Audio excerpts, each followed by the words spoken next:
Hello, guys, and welcome back to a brand new episode of the DNF1 F1 podcast. I hope that you guys are doing well, and I hope that you're staying safe, as always, on this lovely bank holiday weekend, wherever you are listening around the world.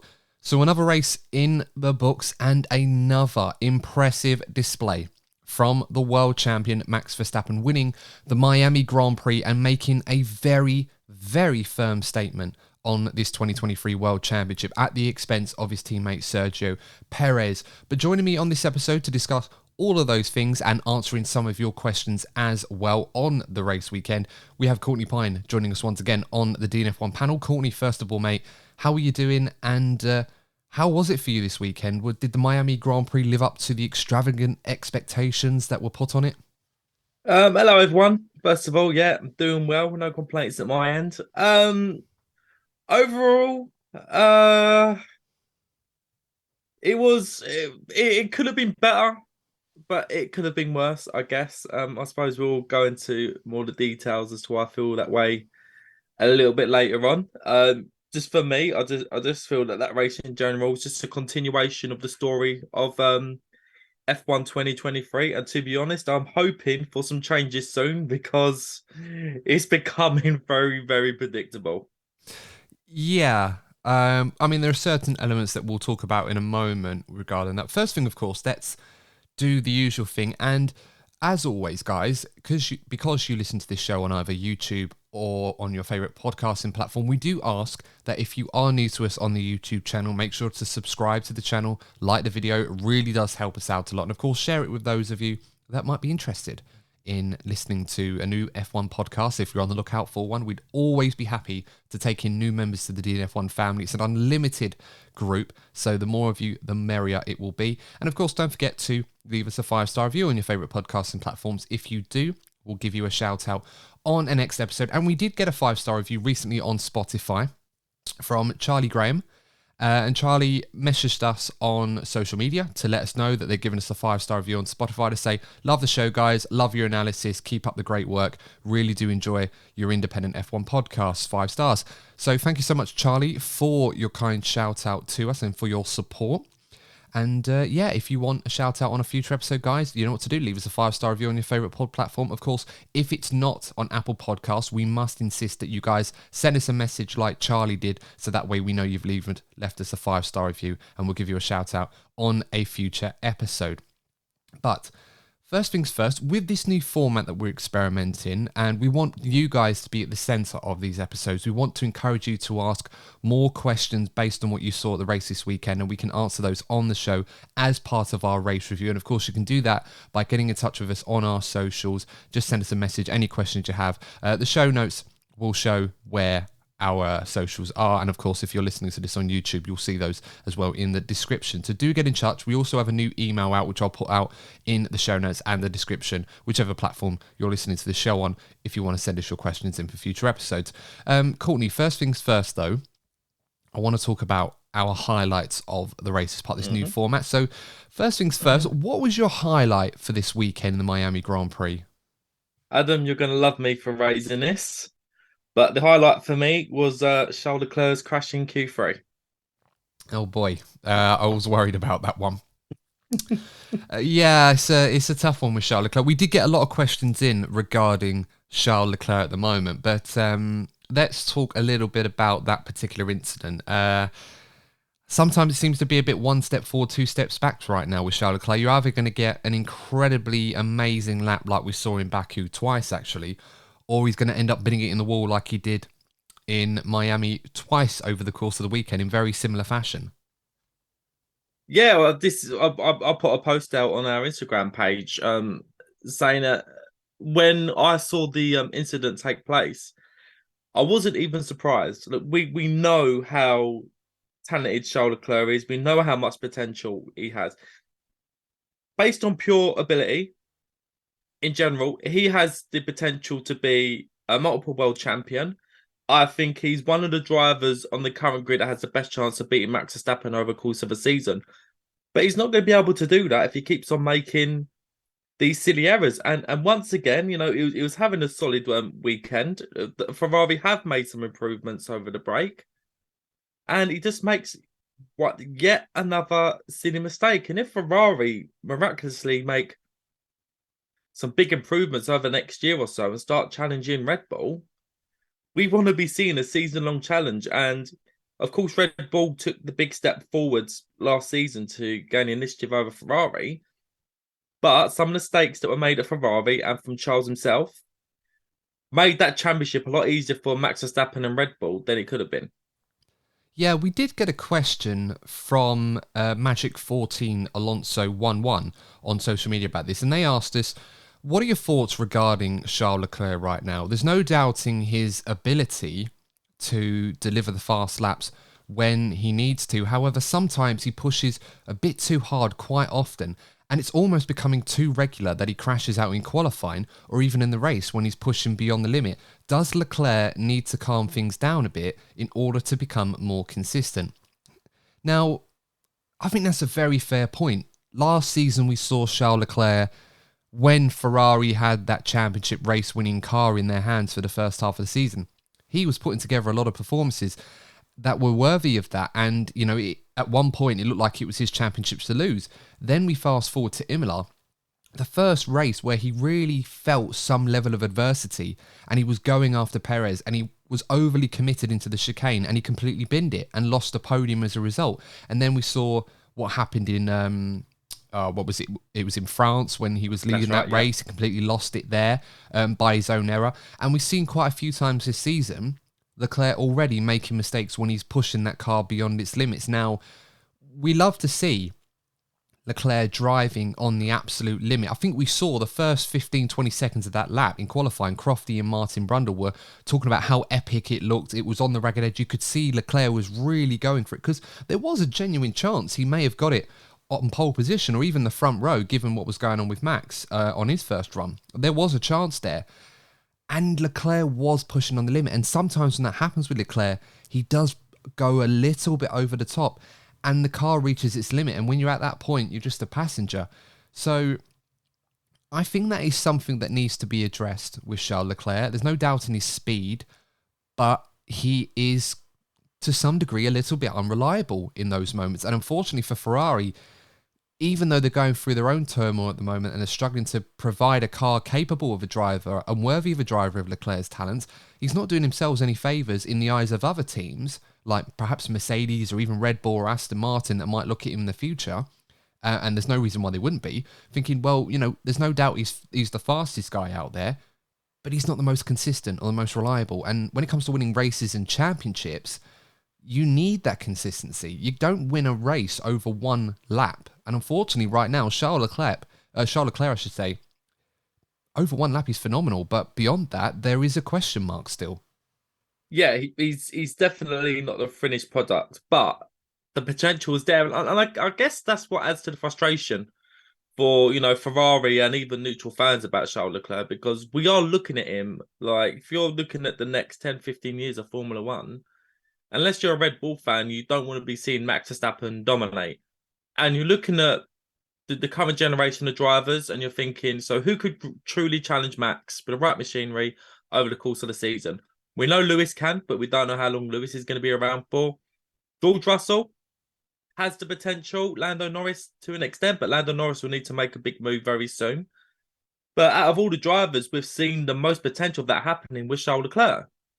And Charles does need to get these errors out of his game because we know how phenomenally good a driver Max Verstappen is. You have to be on the ball as consistently as possible to get one over on the go. Even obviously with Sergio Perez, the only guy that can really beat him this season. Perez has to have a fantastic day, and Max needs to have a rare off day in order to beat him. So Charles really needs to refine what is already, good with his racecraft. But we've already said it's one of the reasons why Ferrari brought in Fred Vasseur to tutor almost Charles Leclerc, because he got the best out of him during his time at Alfa Romeo. Yeah, I mean, the hope will be for Ferrari fans, and in particular Charles Leclerc fans, that these issues can be identified. And Charles Leclerc is his own worst critic. He often criticizes himself a lot when he makes mistakes. And some people will say, well, he's being a bit hard on himself. And I get that, but he's not learning from them. And that becomes a bigger issue. He's making the same errors again and again and again, mostly caused by pushing the car too hard. Sometimes you just got to give up the ghost and say, look, you can make the difference to a degree, but sometimes that bridge is too far to gap. And right now, that is the stark reality that Ferrari currently face in 2023 with Charles Leclerc against the Red Bulls. Try as they might and try as he might, Baku was a brilliant example of when Leclerc is on it and at his absolute best, he can do something over one lap. But again, a race, no less a championship, is not won over one lap, unfortunately, unless you're talking Max Verstappen 2021. But, you know, it was there, had to say it. But look, let's move on to another. Actually, no, I should move on to my highlight. Actually, I almost forgot that. Yeah, so forget yours, Adam. Yeah, let's not forget it. We're just trying something new here, so we don't want to butcher it before we've begun. My highlight this weekend has to be Sir Jackie Stewart. Anyone was watching the pre-race grid introductions and Martin's grid walk, which of course in America is extra special. I think one of my funniest moments was Martin looking at the Williams sisters, Venus and Serena, thinking, oh, should he try and get an interview? And he remembered the amount of times in the past he's tried to get an interview with the Williams sisters, and he's been rejected quite often in the past for one reason or another. And Martin's like, you know what, I've been rejected enough times to know that it's not probably a good idea to bother them again. So fair enough. But the moment that I loved was when Sir Jackie Stewart was at the edge before there was that tape, and then you had a few of the drivers, you had Roger Federer talking to a few people, and Martin had bumped into Sir Jackie, and Jackie just went through the tape past the security guards whilst they were trying to stop him. And you had Martin say, no, you can't stop Sir Jackie Stewart. You can't beat up Sir Jackie Stewart. And he's just gone straight over to Roger Federer like a man possessed whilst Martin's doing the countdown before the broadcast has to move on to the next phase. And somehow successfully managed to convince Roger Federer to come over. And fair play to Roger Federer, because it would have been a weekend. He would have been pulled from one post to another all weekend, being the great sportsman that he was. And he did the interview and it was great. And I absolutely loved that from Sir Jackie Stewart. And Martin's right. It's an interesting point where we often talk about on this show, and I'm sure other F1 shows do as well, Courtney, that F1 fans that have been following this sport for a long time will look at Sir Jackie Stewart and consider him to be an A-list celebrity on the grid. So when actual other celebrities in that vicinity in other worlds come to F1, they're still given that same level of respect. But you're in Sir Jackie's yard. He's the one. Exactly. And some fans probably would have watched that and thought, how dare they do this to Sir Jackie? Or some people may have been new to the sport and thought, who's this old guy in a tartan outfit trying to go through the security and do all this just to get Roger Federer? It depends on how you see it, but no, I absolutely loved it. I thought it was absolutely brilliant from Sir Jackie Stewart, quite frankly, and good on him too. Yeah, no, like, good on him. And to be honest, if you're going to go onto the F1 grid and you've got some kind of status, you do need to expect to be interviewed. But maybe some of them are a little bit scared to be interviewed because they don't know much about F1 and they don't want to become memes, which, you know, but that for me, that becomes part and parcel of going onto the F1 grid. If you think about the amount of, you know, everyday Joes who would love nothing more than to be on that grid on the build up to the race, you know, feel the build up, feel the nerves, you know, to get a real feel of the race weekend. And, you know, you've got people going that aren't really into F1, but they, you know, they're going there as like as a status thing. And I don't know, I just feel like we're missing a trick here. I just feel that if you are that keen to go onto the F1 grid, do a bit of homework before you go there and prepare to be interviewed, because that's all a part of the race weekend.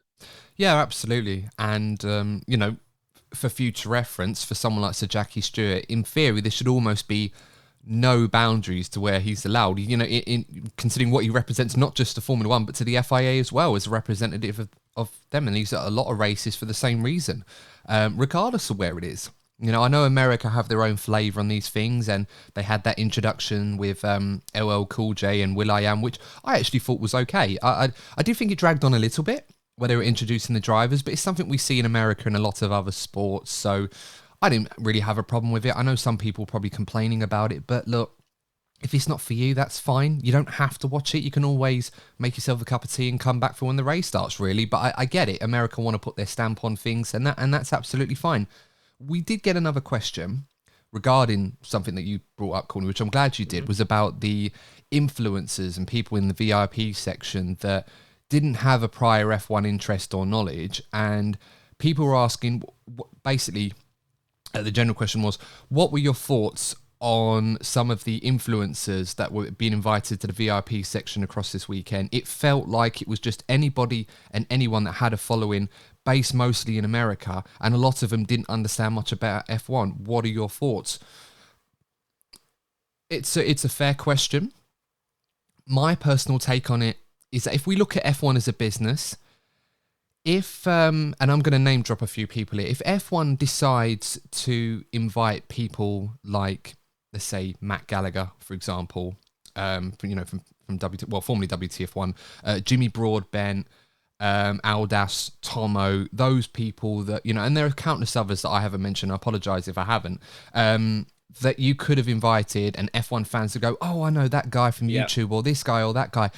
Of course, that would be nice. But for an event like this in Miami, not to say these guys aren't big stars, because they are in the F1 community. They're massive and they're brilliant at what they do. But the appeal for new audiences to come into Formula One don't start with established people already. So what I mean by that is those creators and influencers and etc. that I've already mentioned, the 95% of their demographic of supporters are F1/motorsport fans. Those aren't the people F1 are trying to bring into the sport. You get fans of Cabby Lane or Jake Paul or, a few other people like that, and other influencers that I wouldn't have recognised that would have been at that circuit. I'm pretty certain 90% of their follower fan base are not Formula One or motorsport fans. And what happens, and F1 will know this, and they would want those people to show snaps of them in the VIP area, get photos with drivers, or do TikToks or whatever with these people. And what ends up happening, their followers see it, they like it, they think, oh, F1 looks pretty cool, that looks amazing, I want to tune into that. They watch the sport, they buy the merch, they go to races. That's how you build your audience, and that's what F1 are doing. So for the benefit of the sport, I don't have a problem with this at all. Yes, I would like to see more influencers that I would recognise within the F1 community, not just someone that a 31-year-old man would recognise, which isn't many, to be fair. I don't see a problem with it at all. I think it's putting their own stamp on things. They're trying to bring in new audiences. It's exactly the same thing that happened with Drive to Survive. It's just another medium of doing that. I don't have a problem with it at all, quite frankly. And look, if people are really that bothered by which influencer turns up to this circuit or which one turns up to that circuit, that's the wrong part of the sport to be focusing on. I'd be more interested about what's actually happening during the race rather than who's turning up to this event. As long as it doesn't obstruct the actual event itself, which it hasn't, then that's fine. Yeah, that's why though I think a bit of a balance would be nice. So, and I know I do feel there is a conscious effort within the broadcasting to do that. So, I've seen during like Martin's grid walks in the past, he'll interview, a celebrity that he's just been told to interview. He doesn't even know them, and then he'll go on to interview a former driver, and you can tell that Martin's actually enjoying the interview with the ex-driver so much more because they can give that, that perspective on the weekend. And I do feel there should be some, even if it's just like one or two, just interview a couple of the influencers and just add it into the mix because you're getting a different perspective. You're getting the A-list celebrities for, the casual fans. But then you're right. But then if you have a couple of influencers that, the proper fans know, and they'll be interested on their raw take of the race before the race actually takes place. That rhymes, didn't mean to. I feel that that's a nice blend because again, you can look at YouTubers and people have mixed feelings on the whole YouTube boxing scene. But the way I look at the YouTube boxing, for example, is that yes, the quality of the boxing isn't anywhere near as good as the professional boxing, and there are some of the YouTubers that are delusional about their potential. But that conversation is not for this podcast. But it's definitely generated more interest in boxing, and I think in general it's done boxing a lot of good as a sport. So you're right, Adam. Completely agree about getting the A-listers involved, and it is good for the sport. But I think you add in that, so let's say the social influencer spice, let's add that to the dish, and I feel that would help the weekend broadcasting even more. Yeah, absolutely. I mean, we saw Martin's grid walk and he was talking to Michael Andretti. And of course, for those of you that haven't been following their progress, they are trying to get a team into Formula One. And, throughout that process, that's going to require the existing teams to give up a certain portion of the revenue that they already earn when a newer team comes in. Of course, minus all the initial fees that have to be paid up and all the other stipulations that go with it, all the boring stuff, basically, that fans don't want to care for. They just want to see an extra team on the grid, more competition. Yeah. When you get all of that and the extra revenue and the extra audience growth that influencers will bring into the sport and all the other stuff that comes with that, it's more money coming into the sport. The sport becomes richer. That filters down to the teams in terms of their revenue, and that allows more competition and better competition. It doesn't mean you end up with an example. Well, you end up with a better all-round sport because everyone's more competitive because they have more money. You don't end up with the biggest spenders, even in a cost cap era, outspending everybody else. It does take time, but it is going to make the sport richer. And I've got no problem with America wanting to put their own flavour on F1. If it makes it more interesting for them, it's going to make the sport better. So we have to watch a few races of the year where they put on a big show for us. I mean, if you think that was crazy, just wait and see what happens when they go to Vegas. I'm actually looking forward to that because I'm curious to see what they're going to deliver. It's Vegas. It's going to be spectacular. So, no, I didn't have a problem with it at all. But if anyone did, well, then just put the kettle on, come back just in time for the race to start, and off you go. They don't interrupt with the race. You didn't see them cutting to when Verstappen was passing Perez. You didn't see a shot cutting over to an interview with DJ Khaled or Will Smith or something silly like that. If it does, then it becomes an issue. So yeah, let's not throw the baby out with the bathwater. I didn't really have a problem with it at all, quite frankly. Let's go to the next part. And Courtney, this kind of ties in with a segment that I wanted to introduce. And you brilliantly have called it Courtney's Road Rage. And basically, this is going to be a segment where you have a little bit of a rant, because I know you love having a rant on this show. So the floor is yours, Courtney. Who is entering Courtney's Road Rage for the first time on the DNF1 podcast? Okay, so ladies and gentlemen, welcome to Courtney's Road Rage. You're not going to be surprised to hear what my rant is about, and it's something to do with Red Bull. Who would have thought it would have been about Red Bull? I've never had anything bad to say about Red Bull. Shocked. Now, quick disclaimer. I don't want to take anything away from Red Bull's achievements. They've done a phenomenal job with the car. The utmost respect for Max Verstappen as a driver. And I understand they need to do whatever it takes to optimize their car and obviously win multiple championships. But I am a bit irked by this DRS rear wing / suspension, which makes overtaking way too easy for the Red Bulls compared to their competitors. Now, the natural response will be from Red Bull fans. I bet you're a Mercedes fan. You didn't mind when Mercedes were dominating. This isn't just about a team dominating. That's one thing. But we saw this weekend, Max Verstappen was in the mud after qualifying, starting in P9. We know he has the ability to get up to the front. But the problem is with this DRS hack that they found, the overtaking is way too easy. It was almost like a prediction. How many laps is it going to take? 5, 10, 15? And I feel that, when I mentioned Charles Leclerc's crash, it was a slam dunk weekend for Max Verstappen beforehand. When Leclerc had the crash, it was like, oh, hello. We might actually have an interesting race on our hands because we know there's only one team that could possibly win at the moment. And then we just saw the way that Max carved through the field and aided by this DRS trick that they found. And for me, it's taken away a part of the spectacle when Red Bull haven't had an ideal weekend. And again, going back to the people say the Mercedes era, Yeah, Mercedes had a slight power advantage, but the Mercedes actually struggled with the dirty air. The Mercedes was designed to effectively bit the front. The Mercedes drivers generally struggle to overtake people because of the way their car was designed. So when Lewis or Nico had a rough weekend, we actually had some better races, and that's why, because we are seeing these we are seeing these comparisons between the Mercedes dominance and the Red Bull. I feel this level of dominance goes way beyond anything we're seeing with Mercedes. Well, I mean, it certainly has the potential to this season if Red Bull go on to win every single race. And right now, you'd have to say that unless something crazy happens, it's not impossible to imagine that happening. I'm not sure how some fans probably see this current era of racing right now. I think when you've got a new influx of fans, whether that's come from Drive to Survive or influencers that we already talked about, or they're just new to the sport because they've come across it in the same way that you or I would have done when we came across the sport for the first time many years ago.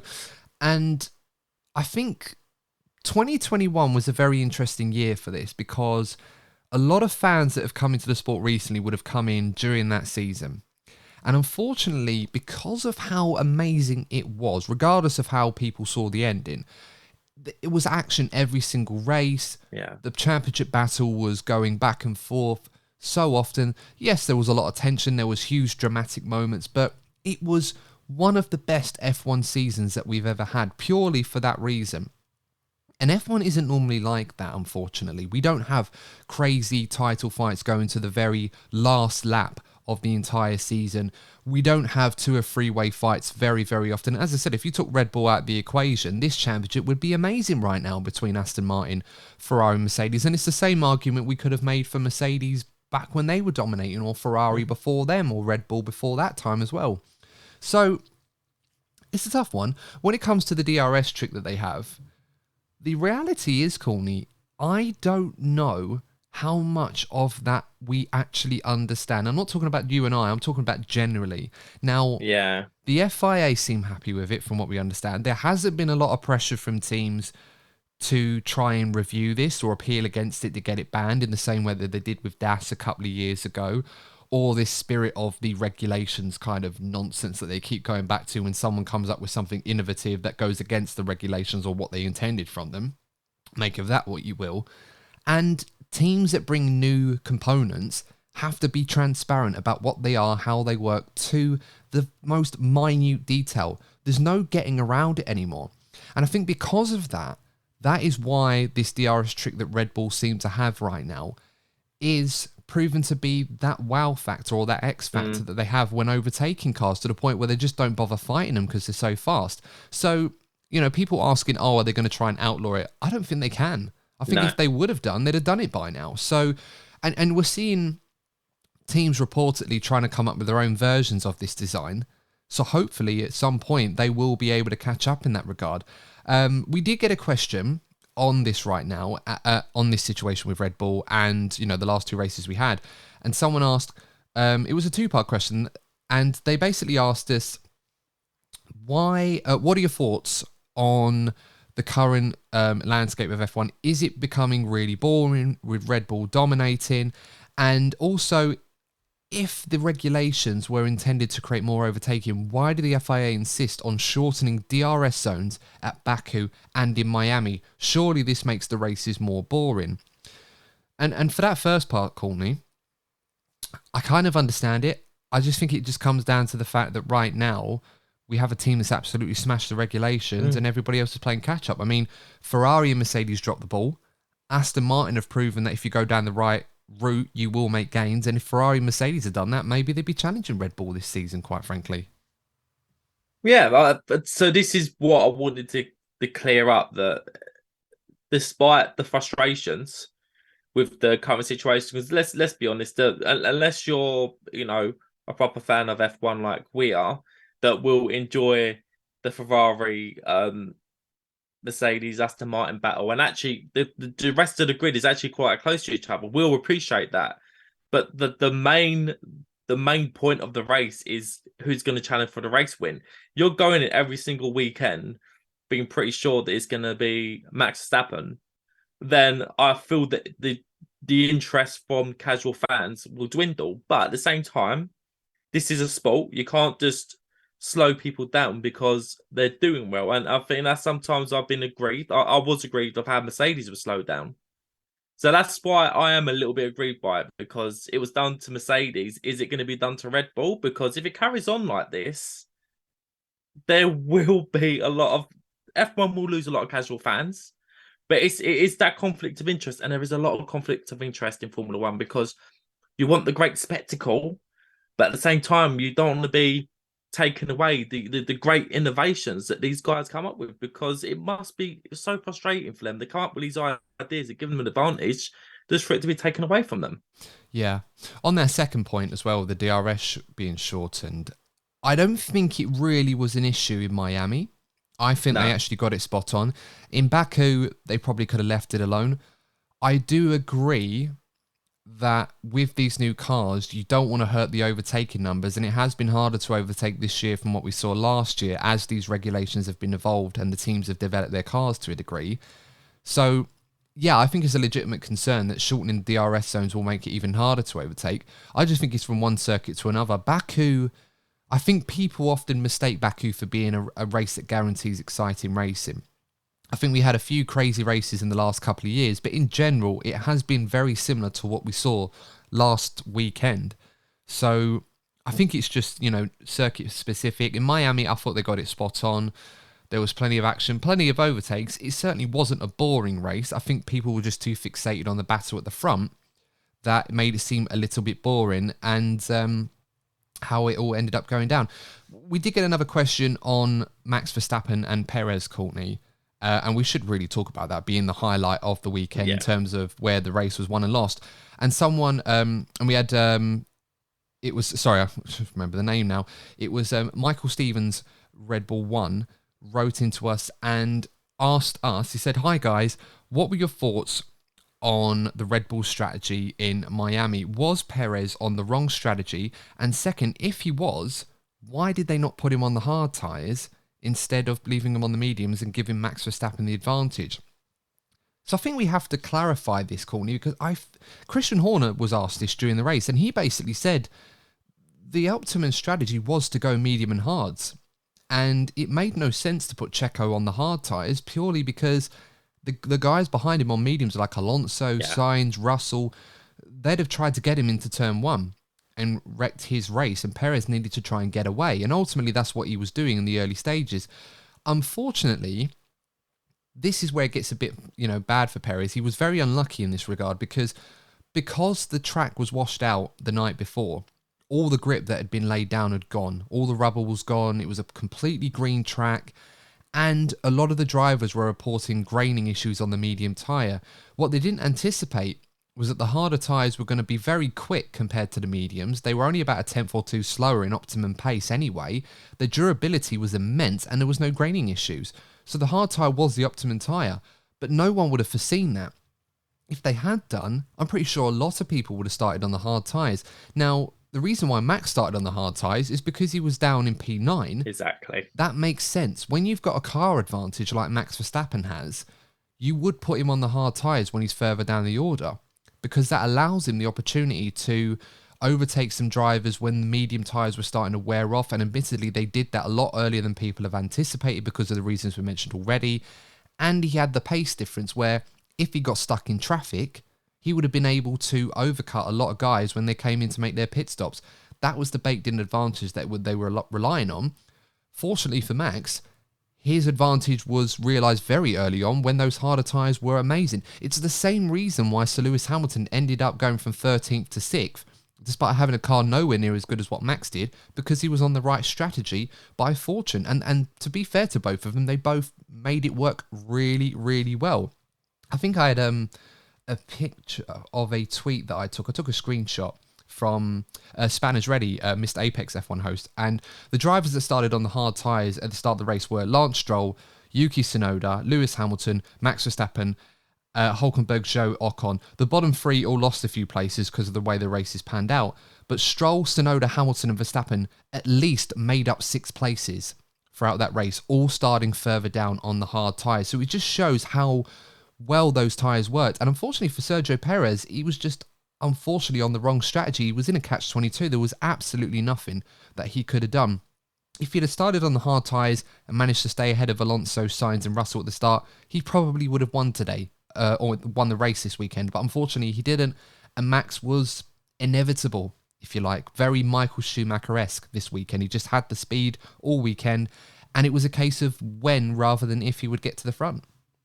Yeah, look, this weekend, because we saw, people always looking for like ways to go, oh, that was a bit dodgy, that was a bit dodgy. I on this occasion, it could have been easy for me to jump on the Red Bull bandwagon. For me, that what happened there was completely legit. No one knew how the strategy would turn out. No one knew which strategy would be the optimum until later on in the race. So, and you're right, Adam. He could have been Perez could have been a sitting duck to those behind him if he started on the hard tires. So there is an element to it, but also let's not forget that Max was on a mission in Miami. He wasn't happy with how things turned out in Baku. He was unhappy with himself. And he took himself to that next level that we all know he's capable of. He was, on average, 2 to 3 tenths a lap faster than Sergio Perez during the practice sessions, during the qualifying sessions, up to the crash with Leclerc. So Max already had the pace advantage over Perez anyway. So I don't feel that anyone can feel aggrieved that Max won that race because on pure merit he deserved that win. No, and he was brilliant on those hard tyres as well, especially later on in that stint before he made his pit stops. He was still faster than Perez was on fresh hard tyres, and Perez was trying to manage him. I know Anthony Davidson made a comment on the broadcast suggesting that Perez wasn't getting any feedback on the radio. That wasn't really accurate because he actually was, not to discredit Anthony Davidson, but there was obviously some miscommunication there in terms of where that information came from. But there was a thread online and you could hear the radio on certain channels that Perez was getting regular feedback and he was asking questions about Max and Red Bull were giving him what he needed. So it wasn't a case of Red Bull completely blanking him to allow Max to catch him and pass him to surprise him. Perez knew exactly where Max was. Max was just, as we said, Thanos levels of inevitable in that race and ultimately was phenomenal this weekend and that's why he deservedly won the race. So no team orders or bias on this one at Red Bull. But it is very interesting that despite Perez really putting down a marker in recent weeks, Max Verstappen responded as all great champions do. And that's how this title race is going to be. And Perez will need to raise his game to once again to match Max on that one. So let's move on to another question, Courtney, we got in. And this one was about Fernando Alonso. And Diane Stevens asked, Fernando Alonso is an absolute genius, giving Lance Stroll tips on and driver coaching and also commenting on an overtake whilst watching it on TV. Nonetheless, driving in P3 and dominating the rest of the field. Is there anything he can't do at 41 years of age? To be honest, Diane, I think that's a perfect observation of Fernando Alonso's weekend, Courtney. I mean, managed the tyres brilliantly, easily the best of the rest in the Aston Martin, and it's his fourth podium in 5 races, being P4 in Baku as the exception. And on top of all of that, he's given his teammate driver coaching and asking about what position he's in when he's watching his overtakes on the TV. I mean, it's phenomenal, isn't it? Yeah, look, we all know how good Fernando Alonso is. We look back at his career, and the only reason why he isn't in the same sort of echelons of history in comparison to Schumacher, Hamilton, even Vettel to an extent, and eventually Max Verstappen, is because some of the career choices he made. He lost the dressing room. His attitude when he was younger went against him, and his opportunity to win championships became limited because of those various situations. But he's come back rejuvenated. He come back with a hunger, and this hunger to somehow get another world championship is what is keeping him going. He's like a whole workhorse, and it is incredible that he's still racing at that level. We've seen other drivers when Schumacher come back, Kimi Raikkonen towards the end of his career. They just wasn't at that same level. And I think it shows if you was to directly compare Raikkonen and Alonso, Raikkonen almost had that no, should I say, poo's given attitude. He just went there, just went for a nice drive on a Sunday. Whereas with Alonso, he's not there to do that. Alonso wants to win. And it's that drive that's keeping Alonso going. And I think we have to look at his comparison to Lance Stroll. We know there's a natural gap in quality between these two drivers as well. Without being too harsh, there is an obvious gap in quality. But at the same time, I wonder if Lance Stroll is still sort of struggling because of his obviously slow start to the season with the accident that he had in the pre-season. We know that the Aston Martin was very similar to the Ferrari and the Mercedes. I think the performance of the cars are very unpredictable this season. And I feel that Alonso, with the natural talent he has, and also having more time in the car during testing and having a real feel for the car in the first race in Bahrain, those two things have given him a real advantage over Lance Stroll this season. Yeah, and that will be a concern for Aston Martin because even though Lance Stroll has a very safe seat being the boss's son, his form, you know, injuries aside, has not been great. I mean, in qualifying, what was he, P18? Didn't get out Q1. Yeah. Fernando puts it on the front row of the grid.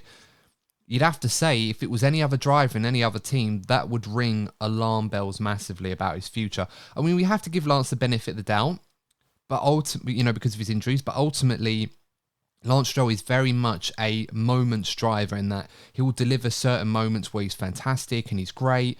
And, you know, I've often said that he is a fairly solid driver at times, but even I've got to admit that there will be concerns for Aston Martin long term when they've got one driver doing a great job in Fernando, and Fernando is delivering the absolute maximum that this car has to offer. Lance Stroll right now, for one reason or another, not quite doing the same in that regard, or even close to that, to be honest. Well, this is the thing. Look, you have a look at the close battle we have between these three teams. If I'd be too harsh on the guy, it could be Lance that makes a difference between Aston Martin finishing second in the constructors to eventually finishing fourth. So the stakes are high because you have a look at the other two teams. You have Leclerc and Sainz. Yeah, Leclerc's making the mistakes, but Sainz seems to be more consistent this season. And I still feel that Mercedes have the most talented driver lineup on the entire grid. And we know that in the big moments come along, George and Lewis will be picking up the big points the way that Alonso is. So Mercedes have two drivers doing it, but Aston Martin are only going to have one. Yeah, absolutely.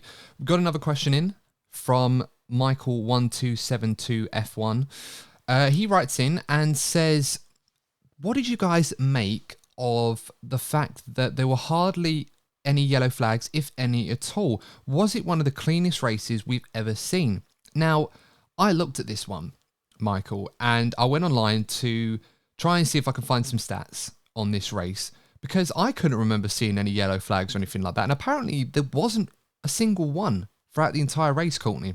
And we had Formula Data Analysis on social media. Give them a follow on Twitter, F Data Analysis.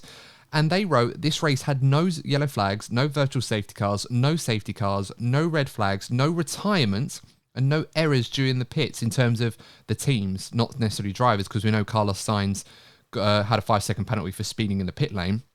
And even then, that wouldn't have made a difference to his finishing position, whether he'd have got it or not. 1,140 flawless laps, which is 20 cars times 57 laps. Now, I don't think that's strictly true because I think, what was it, Piastri and De Vries? They were lapped, I think, unless I'm mistaken. I know we didn't have everyone finishing the full distance. Even still, Courtney, I can't remember a race where we've had no confirmed incidents whatsoever. The only thing that we saw, other than Carlos Sainz's penalty for speeding in the pit lane, was the first lap incident where Nick De Vries drove into the back of Lando Norris in turn 1. And even then, that wasn't yellow flag because it was a small nudge and both of them were able to carry on afterwards. So, yeah, that's absolutely remarkable, isn't it? Yeah, like maybe there are actual reasons for this. It seems the cars are becoming a lot more reliable. I remember a few years ago there were cars breaking down left, right, and centre. It seems the cars are becoming a lot more reliable, and maybe with the cost cap era that we're now living in, maybe the drivers are a little bit more careful. Maybe the drivers aren't making as many lunges as maybe they would have in the past because they're conscious of, the consequences within the team. Mick Schumacher effectively lost his seat at Haas because of how much money he was costing the team. So there could be that element to it, or it all could have just turned out to be mere coincidence. Yeah, very much could be. I'd have to look online to see if we've ever had a race with no yellow flags whatsoever. Distinctly remember, I think there was probably one even in 2006 where we had that crazy 6-car race in Indianapolis, I'm pretty sure, or 2005. actually, where there must have been a yellow flag or something. I don't think all 6 cars finished the race, so I think that might have been why. I'm not sure. But yeah, remarkable stuff. We did get a question about Yuki Tsunoda, and it said, should we be putting more respect on Yuki Tsunoda's name this season? Another strong result despite not getting in the points. Clearly, he's out driving the AlphaTauri right now, whereas teammate Nick De Vries seems to be really struggling. Is Tsunoda performing really well, or is the car just that, or is De Vries just that bad? I think it's probably a bit of both to a degree. I don't think De Vries is that bad. I just think he struggled with this car. I don't think it's the best car to drive at all. You could argue it's probably the 8th, 9th fastest car on the grid. But Tsunoda is doing a phenomenal job. I mean, he's finished P11 4 times this season, one of which in Australia he was promoted to P10 because of Sainz's penalty in that race. And he finished P10 in the other one in Baku.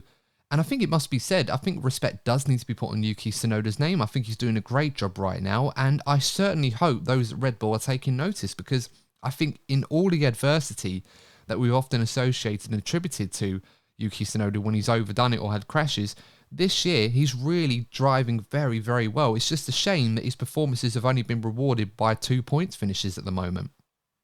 Well, yeah, at the beginning of the season, I put in the pre-season predictions video, I remember putting Yuki Tsunoda down as potential flop of the season. So he's definitely exceeded expectations there.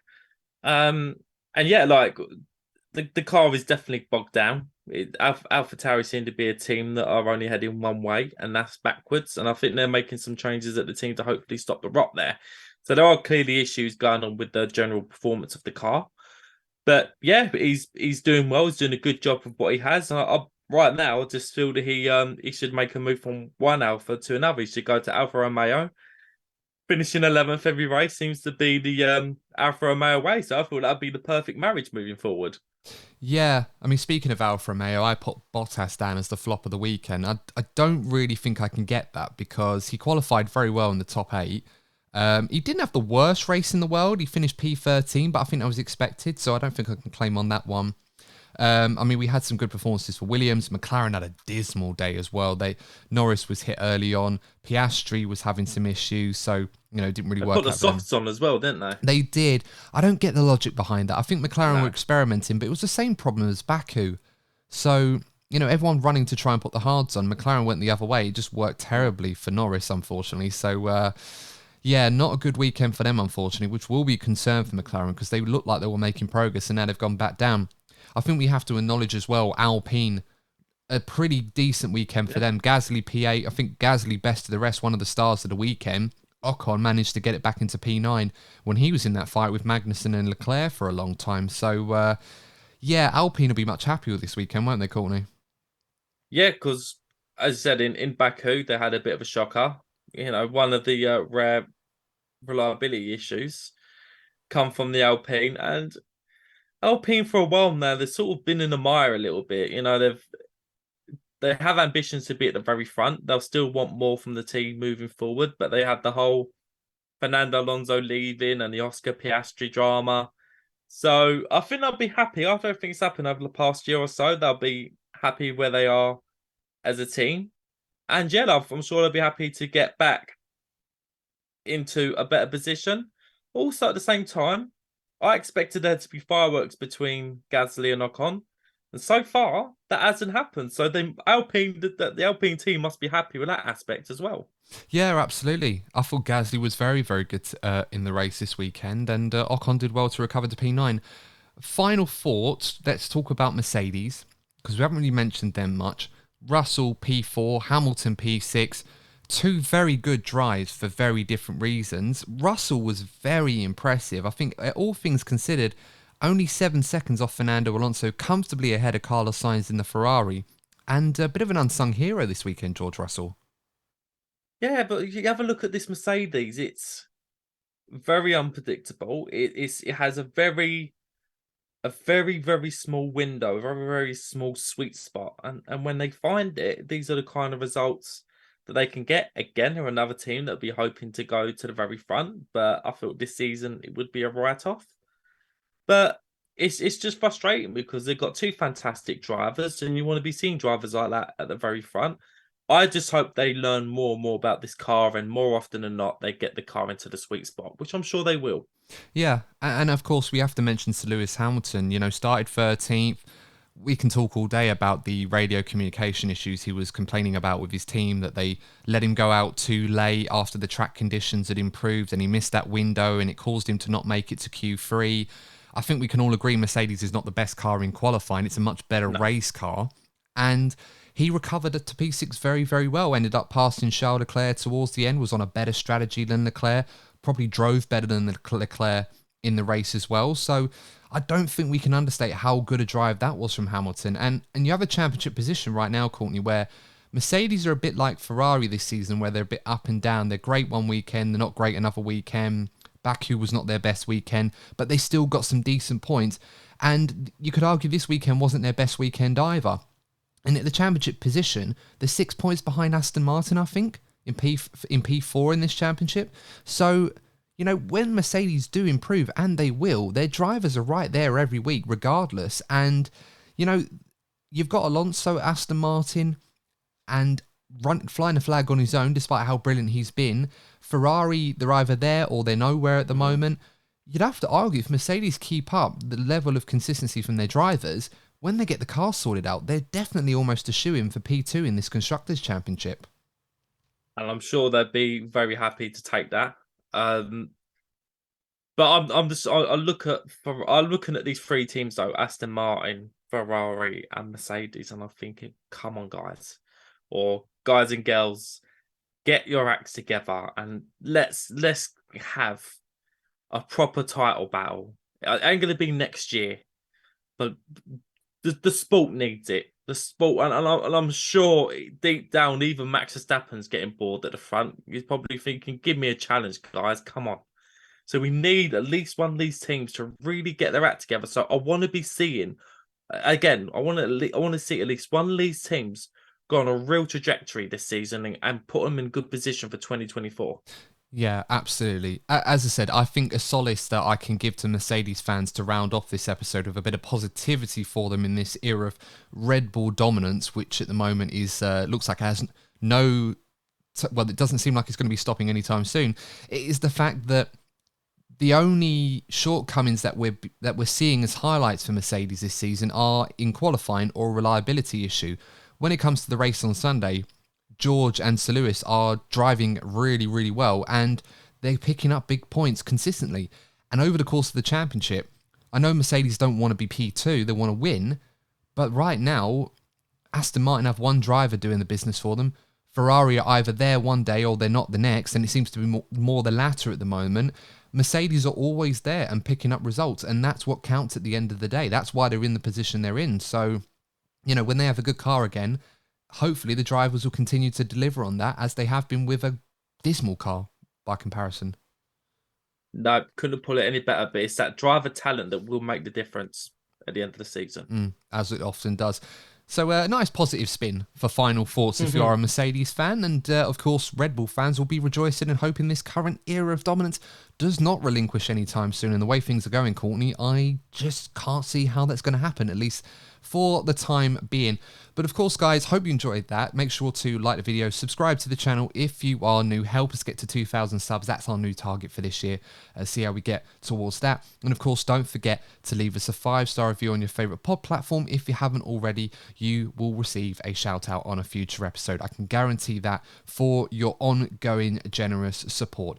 But until next time, guys, thanks for tuning in. Stay safe. We will be back with an Interlulls episode later this week, as there's no race weekend in this huge period of the season where we're getting race after race. But we'll be back next week as well for the preview of the Imola Grand Prix. But until then, guys, stay safe as always. Thanks for tuning in, and we'll see you in the next episode of the DNF1 F1 podcast. Remember, as always, if you're not first, you're probably DNF1. Take care. See you soon.